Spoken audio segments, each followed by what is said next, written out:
Hello दोस्तों, आप सभी का फिर से स्वागत है हमारे YouTube channel CGR studio IQ में। मैं हूं प्रकाश बिंद्रा। और जो दोस्त मेरे यूट्यूब चैनल पर नए हैं, चैनल को ज़रूर सब्सक्राइब कर ले, जिससे कि मेरे आने वाले वीडियो का नोटिफिकेशन आप तक पहुंचता रहे। बेल आइकन का बटन बिल्कुल भी दबाना मत भूलिएगा।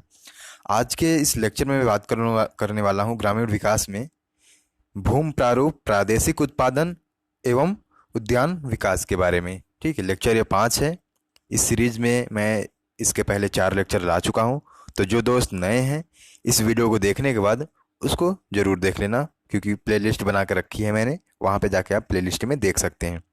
तो चलते हैं, सीधे बात करते हैं टॉपिक पे।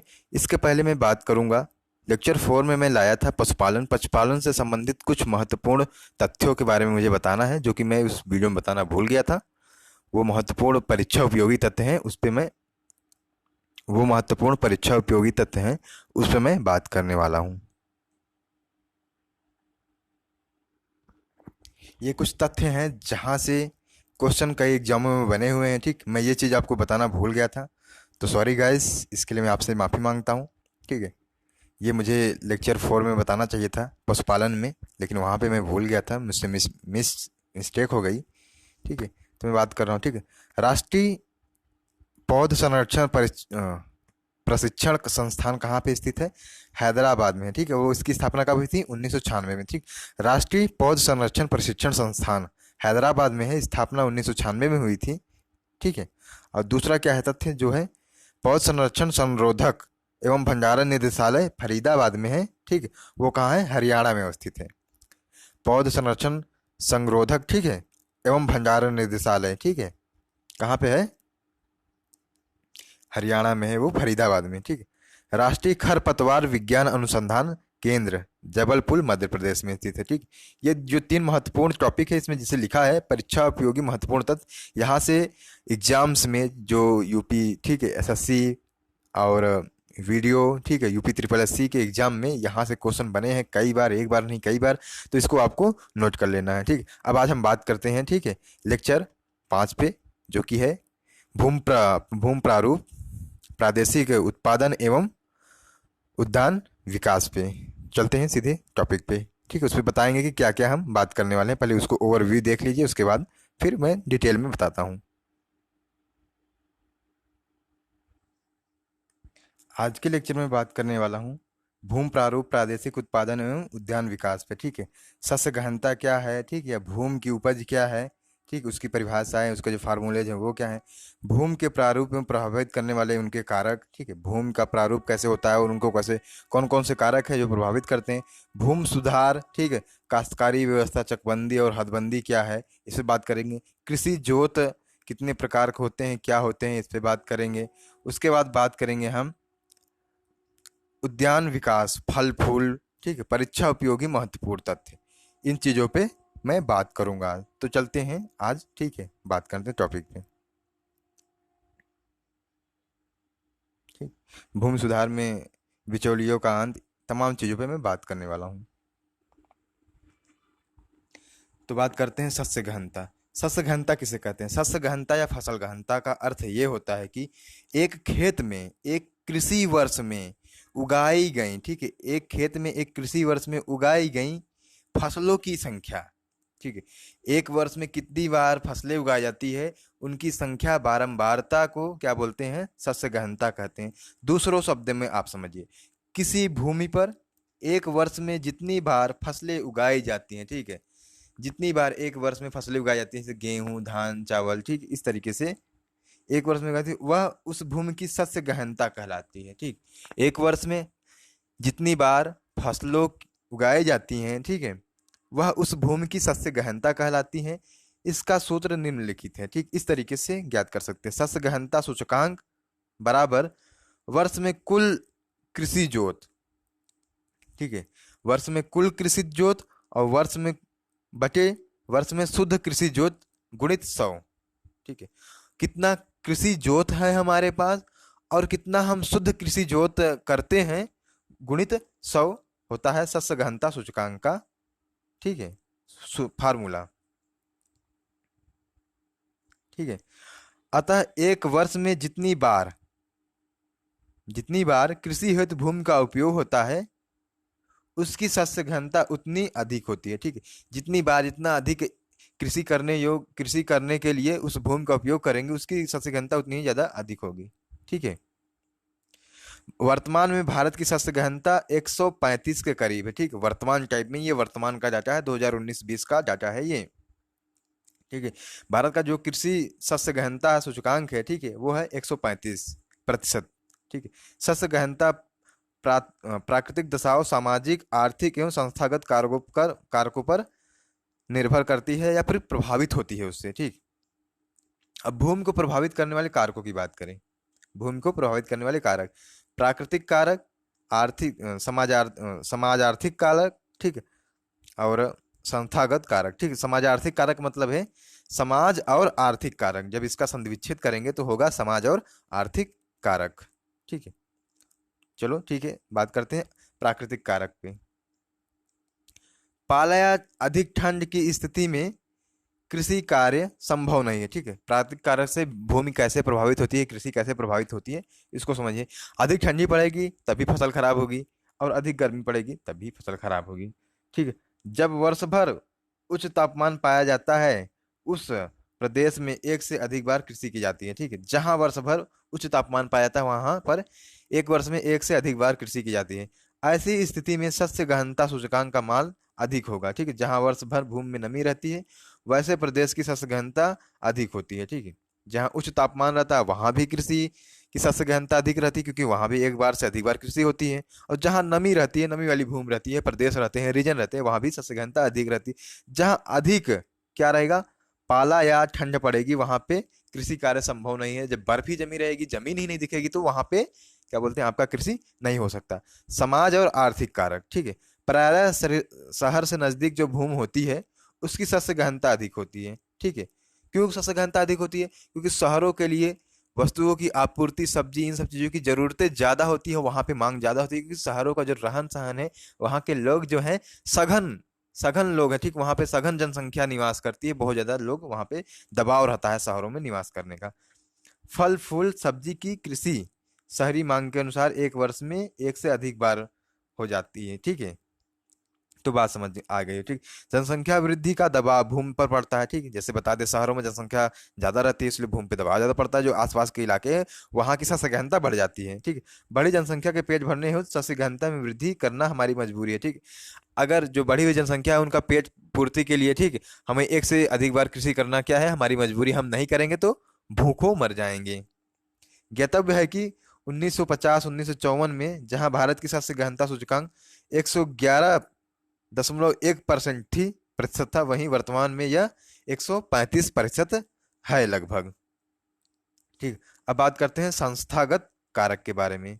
ठीक है, संस्थागत कारक की बात करें, बड़ी जोत की अपेक्षा छोटी जोत के कृषि की शस्य गहनता अधिक होती है। ठीक, बड़ी जोत जो बड़े आकार की भूमि होती है, ठीक, जैसे मान लो ये बड़े आकार का भूमि है, ठीक, उसके अलावा ये जो छोटे आकार का भूमि है, ठीक, इसकी शस्य गहनता अधिक होगी, क्योंकि इस पे ज्यादा से ज्यादा बार लोग कृषि करेंगे। इस पे जो लोगों की निर्भरता रहेगी ज्यादा रहेगी। ठीक, परिवार वही है 4 आदमी के, यहाँ भी 4 आदमियों का परिवार है। ठीक, लेकिन यहाँ पर जो कृषि जोत है वो बड़ा है। ठीक, वहां पे शस्य गहनता कम रहेगी, क्योंकि वो ज्यादा उत्पादन कर ले जाएंगे एक ही बार में।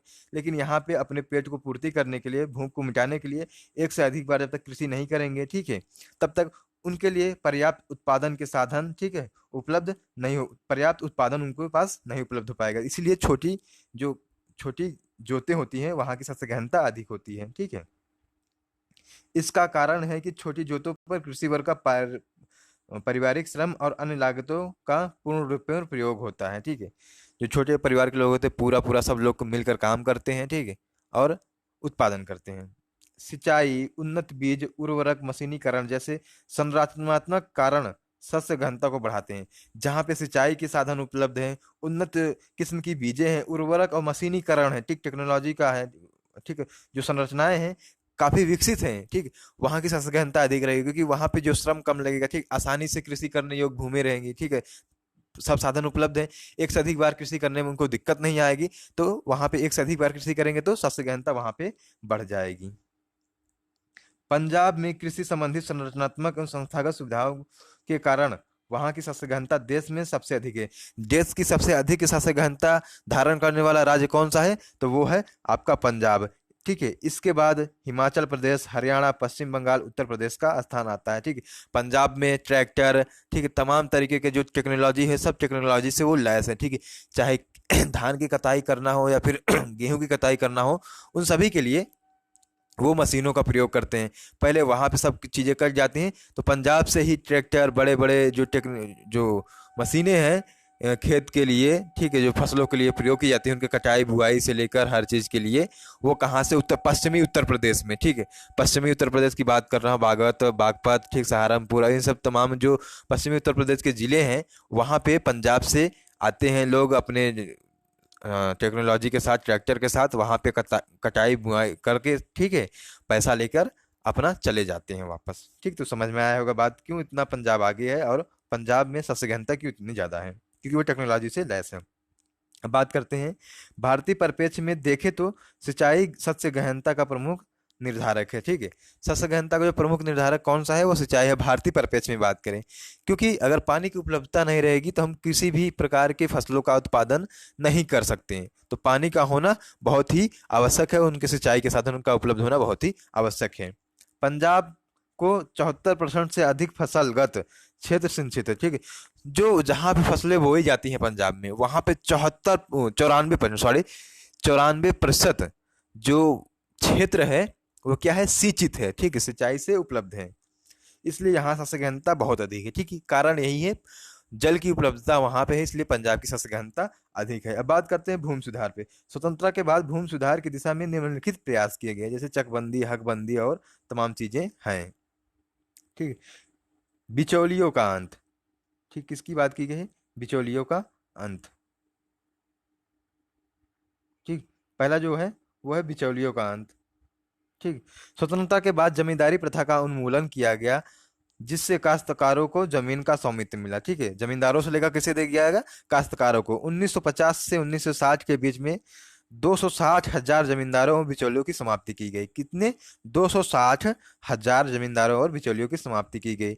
20 मिलियन किसानों को काश्तकारी का अधिकार, 10 मिलियन किसानों को भूमि की मालियत दी गई। ठीक है, जो 20 मिलियन किसान है उन्हें काश्तकारी का अधिकार, और 10 मिलियन अर्थात 2 करोड़ किसानों को काश्तकारी और 1 करोड़ किसानों को भूमि की मालियत दी गई। 60 लाख हेक्टेयर जमीन गरीब और भूमिहीन किसानों में बांट दी गई। जो, ठीक है, तो 60 लाख भूमि को किसमें बांट दिया गया? ये भूमिहीन और गरीबों, जिनके पास खेत नहीं था, जमीन नहीं थी, उनको बांट दिया गया। और यह कार्यक्रम, यह जो घटना घटित कब हुई? 1950 और 1960 के बीच में इतनी सारे काम किए गए। ठीक है, काश्तकारी में सुधार। अब बात करते हैं काश्तकारी में सुधार। राष्ट्रीय नीति के तहत भूमि का स्वामित्व उन्हीं को होना चाहिए जो उसे बोते जोते हैं, परंतु इस विषय पे सरल कानून न होने से पट्टेदारी और बटाईदारी व्यवस्थाएं बड़े पैमाने पे जारी रही। ठीक है, तृतीय योजना में इसे सख्त कर दिया गया। ठीक है, जो तृतीय योजना आई इसे इसमें सख्त कर दिया गया। पश्चिम बंगाल में इस दिशा में सर्वाधिक कार्य किए गए। जो सर्वाधिक कार्य कहाँ किए गए हैं काश्तकारी सुधार में? वो है पश्चिम बंगाल में। ठीक है, यहाँ बटाईदारियों के अधिकारों को कानूनी मान्यता दी गई। ठीक है, मालिक यहाँ यदि जमीन बेचना चाहता है तो खरीदार के रूप में पहली प्राथमिकता बटाईदार को देना होगा। ठीक है, बटाईदार और पट्टेदारी। ठीक, मालिक मैं हूँ किसी भूमि का मालिक, मेरे भूमि पे कोई श्रमिक काम करता है, बहुत दिनों से काम करता आ रहा है। तो पश्चिम बंगाल में क्या है कि अगर मैं खेत बेचना चाहूंगा तो पहले मैं अपने जो मजदूर है या जो मेरे खेत पे काम कर रहा है, जो बटाईदार है, पहले मैं उससे बात करूंगा। ठीक है, उसको बताऊंगा कि तुम जमीन लेना चाहते हो। पहला वो, अगर वो लेना चाहता तो मुझे पहले उसे ही बेचना पड़ेगा जमीन। ठीक, अगर वो नहीं लेना चाहता तो मैं किसी और को जमीन बेच सकता हूँ, अन्यथा मुझे, अगर वो जाएगा कानूनी कार्रवाई पे, तो मुझे, अगर मैं जमीन बेचना चाहता हूँ, मुझे उसको ही जमीन बेचनी पड़ेगी, किसी और को मैं जमीन नहीं बेच सकता हूँ। ठीक है, जमीन की मूल्य स्थानीय राजस्व अधिकारी निर्धारित करेगा। ठीक है, और उस जमीन का जो मूल्य है कौन निर्धारित करेगा? जो राजस्व अधिकारी है, स्थानीय लोकल राजस्व अधिकारी जो रहता है वो निर्धारित करेगा। ठीक है, यदि बटाईदार जमीन नहीं लेना चाहता है तभी जमीन किसी और को बेची जा सकती है। ठीक, जैसे मैं बता दिया, बटाईदार कहेगा कि मैं नहीं ले पाऊंगा, मैं नहीं लेना चाहता हूं, तो मैं किसी और को जमीन बेच सकता हूं। लेकिन नया मालिक पुराने बटाईदार को खेती से बेदखल नहीं कर सकता। ठीक, अगर जो बटाईदार है वो खेती करना चाहता है उस खेत पे, तो जो नया मालिक है ठीक उसे निकाल नहीं सकता, वो खेती करता ही रहेगा उस पे। कृषि उपज का 10वां हिस्सा बटाईदार को मिलेगा और 6 हिस्सा मालिक को। ठीक है, जैसे 16 हिस्से हुए मान लो। ठीक है, जैसे 16 क्विंटल धान हुआ किसी खेत में या गेहूं हुआ, तो 10 क्विंटल बटाईदार लेगा जो बोता है, और 6 क्विंटल कौन लेगा? मालिक, जो उस जमीन का, वो भूमि का स्वामी है। ठीक है, अब बात करते हैं राजस्व नियमन की। राजस्व नियमन की बात करते हैं। राजस्व नियमन स्वतंत्रता से पूर्व प्रचलित लगान की दर। ठीक है, लगान की दर है जो क्या है, कुल उपज का लगभग 50% था। कितना था? 50% कुल उपज का था राजस्व नियमन। स्वतंत्रता के बाद पंजाब में 33%, हरियाणा में 33%, तमिलनाडु में 33.5 से 40%, और आंध्र प्रदेश में 20 से 30% को छोड़कर बाकी सभी राज्यों की दर 20% से 25% तक निर्धारित की गई।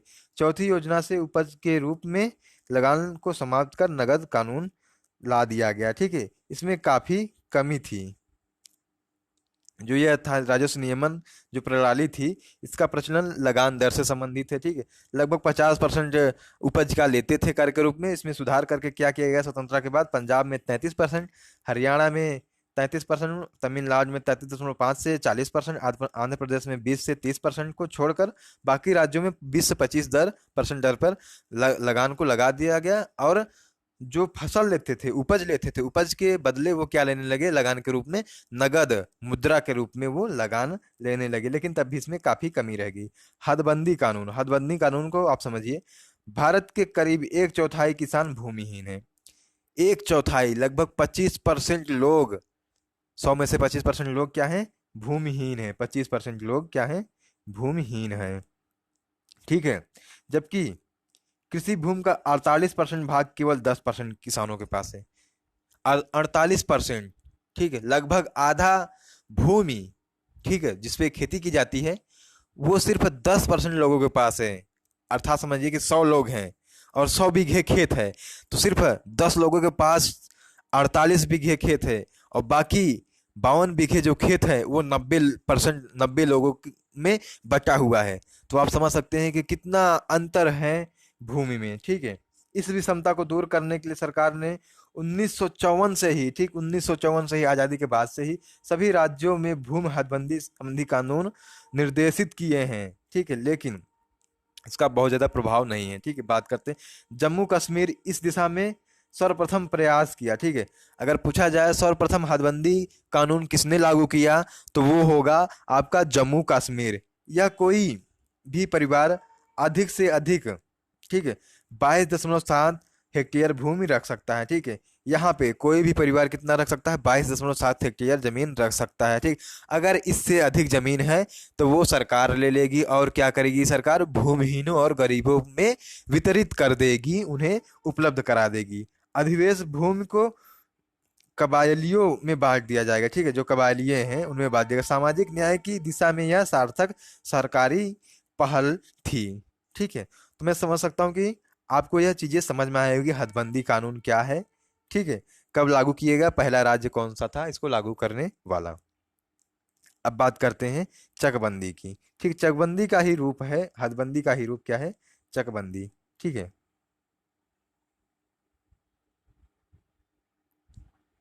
भारत में तीव्र जनसंख्या वृद्धि एवं त्रुटिपूर्ण उत्तराधिकारी कानून के कारण कृषि जोत, भूमि जोत क्रमशः छोटे और विखंडित होते जा रहे हैं। ठीक, जैसे जैसे जनसंख्या बढ़ती जा रही है, ठीक है, जो कृषि भूमि के जोत है वो धीरे धीरे छोटे होते जा रहे हैं। ठीक है, जैसे आप हैं, फिर आपके आने वाली पीढ़ी बच्चे हुए, फिर उनके बच्चे हुए, तो क्या हो गया? जैसे एक परंपरा नहीं है खेतों के बांटने की, आपके पापा हुए, फिर दादा, दादा के कई भाई होंगे, उनके जमीन बचे होगी, फिर आपके पापा में कई भाई होंगे, आपके दादा की जमीनें बचेंगी। ठीक है, फिर आपके पापा की जमीनें आप भाइयों में जमीनें बचेंगी। इस तरीके से कृषि जोत क्या होते जा रहे हैं? छोटे होते जा रहे हैं। 1980 के दशक में सभी राज्यों में चकबंदी कानून लाया गया। ठीक है, कब लाया गया चकबंदी कानून? 1980 के दशक में चकबंदी कानून लाया गया। लेकिन इस दिशा में सर्वाधिक कार्य पंजाब, हरियाणा, पश्चिमी उत्तर प्रदेश में हुए। ठीक, कहाँ हुए? हरियाणा, पंजाब और पश्चिमी उत्तर प्रदेश में। ठीक, बिहार और पश्चिम बंगाल में इस कानून ठीक है आज तक लागू नहीं किया जा सका। ठीक है, वर्तमान 1920, ठीक 2019-20 की मैं बात कर रहा हूँ, बिहार और पश्चिम बंगाल में आज तक इस कानून को लागू नहीं किया गया है, हद चकबंदी को। ठीक है, इसका सर्वाधिकार पंजाब, हरियाणा और उत्तर प्रदेश में किए गए। ठीक है, चकबंदी में क्या होता है, भूमि जोतों को, जो भूमि बिखरी हुई रहती हैं, ठीक है, उनको क्या किया जाता है, इकट्ठा किया, जो छोटी छोटी भूमि हैं, ठीक है, उन भूमों को इकट्ठा कर कर एक बड़ा कृषि जोत के रूप में निर्माण किया जाता है, जिससे वहां पे कृषि आसानी से की जा सके। यह जो व्यवस्था है वो प्रत्येक 10 वर्षों पे, ठीक है, किया जाता है। इसको, यह जो व्यवस्था है बहुत ही दीर्घकालीन व्यवस्था है, जिसको 10 वर्षों पर लागू किया जाता है। ठीक है, प्रत्येक 10 वर्षों पे यह चकबंदी आती है। देश के कुल 107 मिलियन भूमि जोतों में से 59% का आकार 1 हेक्टेयर से भी कम है। ठीक है, जो 107 मिलियन भूमि जोत है हमारे पास, ठीक है, उसका 59% जो आकार है वो 1 हेक्टेयर से भी कम है। और 32.2% का आकार जो है वो 1 से 4 हेक्टेयर के बीच में है। और 7.2% आकार 4 से 10 हेक्टेयर के बीच में है, जबकि 1.6 का आकार जो है 10 हेक्टेयर से अधिक है। ठीक है, अब बात करते हैं, देश में जोत के औसत आकार राजस्थान में सबसे अधिक है। ठीक है, जो बड़े बड़े बड़े आकार के जो जोत हैं वो कहाँ से ज़्यादा हैं, वो आपके राजस्थान में है। उसके बाद पंजाब का स्थान आता है, और केरल में सबसे न्यूनतम है। केरल में बहुत छोटे छोटे जोतों के आकार हैं। ठीक, अब कृषि जोत की बात करते हैं, कितने प्रकार के कृषि जोत होते हैं। सीमांत जोत होते हैं, छोटे जोत, मध्यम जोत और बड़े जोत। ठीक, ये क्रम है बढ़ते क्रम का, जो कृषि जोत के बढ़ते क्रम का ये क्रम है। ठीक है, सीमांत जोत की बात करें तो उसका जो आकार होता है 1 हेक्टेयर से कम होता है।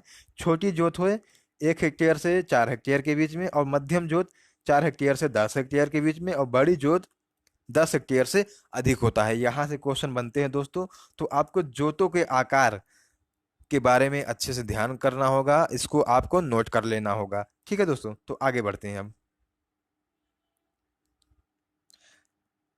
अब बात करते हैं हम कुछ परीक्षा उपयोगी महत्वपूर्ण तथ्यों के बारे में। ठीक है, ये वो तथ्य हैं जो किसी न किसी एग्जाम में पूछे गए हैं, एग्जाम में आए हुए क्वेश्चन हैं, मैं इन्हें फैक्ट के रूप में लिखा हूँ। ठीक है, तो उम्मीद करता हूँ आपको पसंद आएगा। ठीक है, इसको जरूर आप अपने साथ लिखते रहिएगा। ठीक है, प्रदेश में, उत्तर प्रदेश में कुल कितनी प्रकार की कृषि जलवायु है। ठीक है, जो कृषि जलवायु का क्षेत्र है वो 9 प्रकार की उत्तर प्रदेश में कृषि जलवायु पाई जाती है। ठीक है, प्रदेश में कुल मृदा समूह क्षेत्र हैं, 8 प्रकार के मृदा समूह के क्षेत्र हैं। गंगा यमुना के मैदान को मुख्यतः कौन सी मिट्टी पाई जाती है, जलोढ़ मृदा गंगा यमुना के मैदान में पाई जाती है। नवीन और प्राचीन प्राचीन जलोढ़ मृदा को जाना जाता है क्रमशः खादर और बांगर के नाम से। जो नवीन है उसे खादर बोलते हैं, और जो प्राचीन है या प्राचीनतम पूर्व, ठीक है, वो है बांगर के नाम से जानी जाती है। जलोढ़ मृदा में निर्माण किससे हुआ है, काप, कीचड़ और बालू से जलोढ़ मृदा का निर्माण हुआ है। जलोढ़ मृदा में पोटास चूना की अधिकता होती है। जलोढ़ मृदा में किसकी अधिकता है, पोटास और चूना की, जबकि कमी किसकी पाई जाती है, फास्फोरस, नाइट्रोजन और जैव तत्वों की कमी पाई जाती है। मैदानी क्षेत्रों में कुछ मात्रा में मरुस्थलीय मृदा पाई जाती है। ठीक, उत्तर प्रदेश के वो कौन से मैदानी क्षेत्र है जहाँ पे मरुस्थलीय मृदा पाई जाती है, तो आपके मथुरा और आगरा के जिले में ये पाई जाती है। पश्चिमी उत्तर प्रदेश, बुंदेलखंड में कहीं कहीं मिलती है काली मिट्टी। ठीक है, काली मिट्टी मिलती है। रेंगूर, करेल और कपास मृदा के नाम से जानी जाती है। कौन सी मिट्टी है, वो काली मिट्टी है, क्योंकि काली मिट्टी में कपास का सर्वाधिक उत्पादन होता है। ठीक है, और काली मिट्टी को लोग, जो ग्रामीण क्षेत्रों के लोग होते हैं, वो बालों में लगाते हैं, उससे उनको लगता है कि बाल में ठंडाई मिलती है। और ये थोड़ा हल्का सा शैम्पू टाइप का होता है, ये चिकना, बालों में चिकनाहट लाता है। राज्य में सबसे अधिक शुष्क खेती कहाँ होती है, बुंदेलखंड में। ठीक है, कहाँ पे सर्वाधिक शुष्क खेती होती है, बुंदेलखंड क्षेत्र में होती है। प्रदेश में सर्वाधिक मृदा अपरदन कहाँ होता है, जल से होता है। ठीक है, कहा किससे होता है, वह अपरदन जल के माध्यम से होता है। प्रदेश में सर्वाधिक अवनलिका अपरदन जल से वाली नदी कौन सी है। ठीक है, जो जल से अवनलिका के रूप में अपरदन करती है, तो वो है चंबल नदी क्षेत्र। ठीक है, अवनलिका अपरदन के कारण क्या बनता है, ठीक है, बीहड़ बनता है। जो चंबल का क्षेत्र है वो बीहड़ है, तो अवनलिका से क्या बनता है, अपरदन जो है बीहड़ क्षेत्र निर्माण करता है। राज्य में वायु अपर्दन में सर्वाधिक प्रभावित जिले हैं। ठीक है, वायु से कौन प्रभावित है, मथुरा और आगरा, क्योंकि वहाँ की जो मिट्टी है मरुस्थलीय है। मरुस्थलीय क्षेत्रों में क्या होती है, हवाएं चलती हैं, तो वायु का अपर्दन होता है, वायु एक जगह से दूसरे जगह उड़ के चली जाती है। ठीक है, प्रदेश में सर्वाधिक क्षेत्र पर बोई जाने वाली फसल क्या है, गेहूं है। उत्तर प्रदेश में सर्वाधिक फसल किस चीज की बोई जाती है, गेहूं की बोई जाती है। और सर्वाधिक उत्पादन भी पूरे भारत में किस राज्य में गेहूं का होता है, तो वो है उत्तर प्रदेश में होता है। ठीक है, अब बात करते हैं,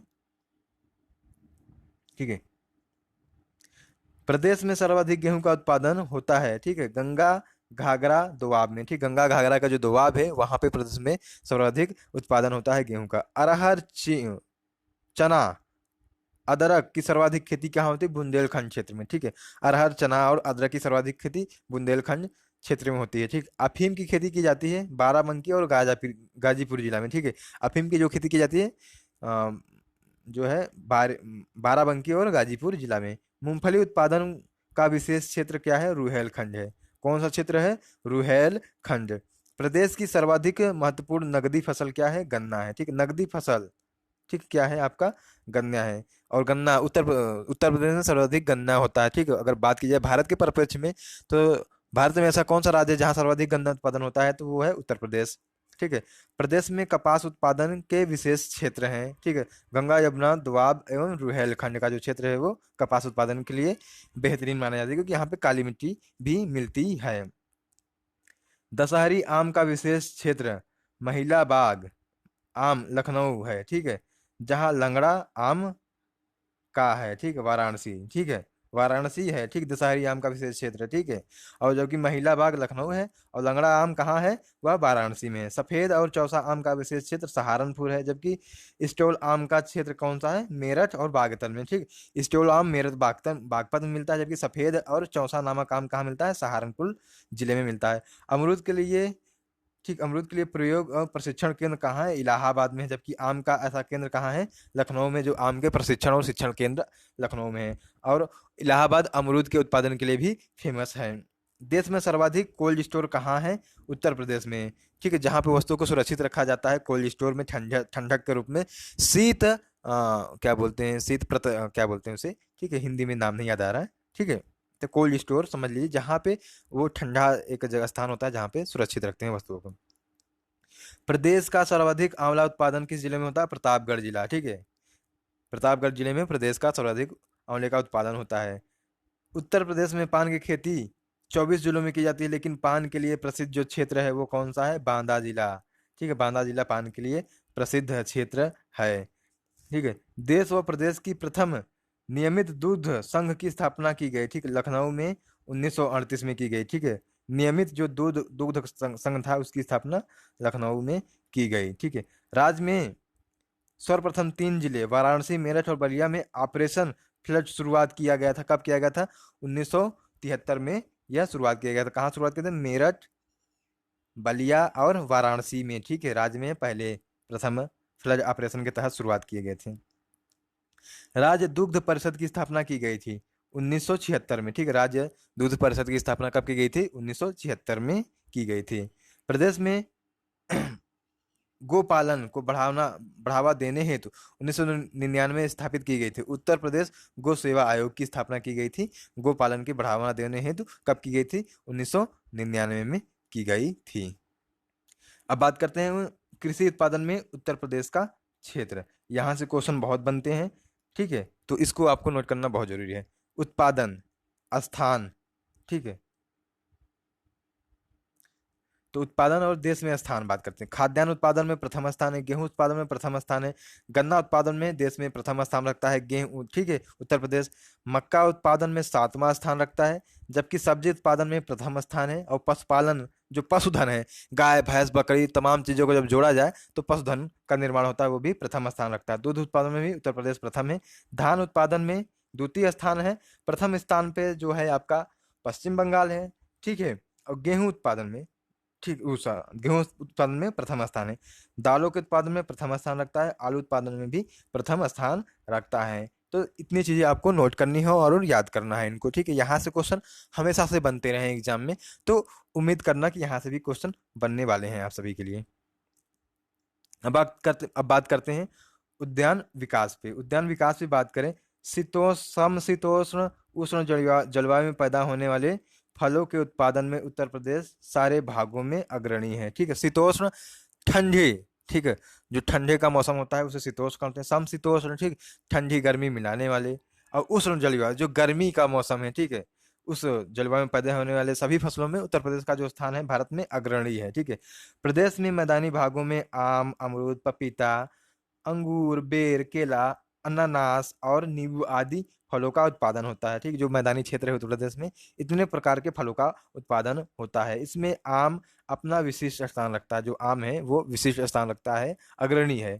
शीतोष्ण फलों की बात की जाए, जो शीतोष्ण में होती है, जो ठंडे में ठंडे ठंडे जो जलवायु की फसलें हैं या फल हैं, जो पौधे हैं, वो क्या हैं? सेब, नाशपाती, आड़ू, ठीक है, खुबानी और स्ट्रॉबेरी, चेरी, अखरोट, बादाम आदि के उत्पादन के लिए भी यह राज्य विशेष उपयुक्त है। ठीक है, ये ठंडी में होते हैं।